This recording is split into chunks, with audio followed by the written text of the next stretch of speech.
In this video, I will explain the similarities and differences between manual lathes and CNC two-axis lathes. The image on the left shows the top, front, left side, and isometric views of a typical manual lathe. The image on the right, a standard slant bed CNC. With this style of lathe, the operator stands in front of the lathe, forcing the individual to look over the tool during the cutting. Some CNC lathes are manufactured in this style and are typically referred to as tool room CNC lathes. Tool room CNC lathes may have a quick change tool post as shown here, or they may have a tool turret. Many CNC lathes are of the slant bed design as shown here.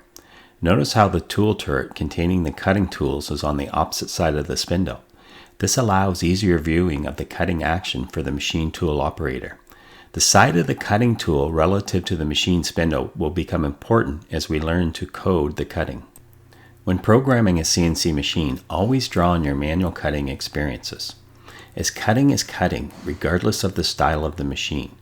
Think about how you would cut a part manually, then code the CNC machine to cut in this method.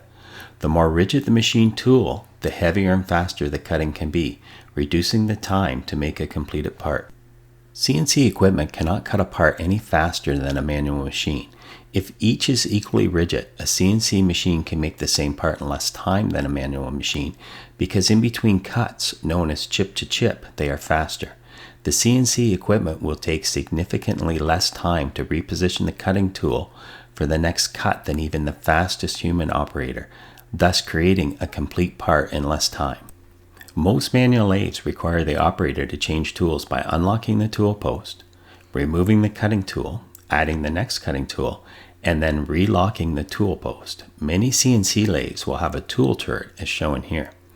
The turret can index to the next cutting tool in significantly less time than a skilled manual operator can change the tool on a tool post.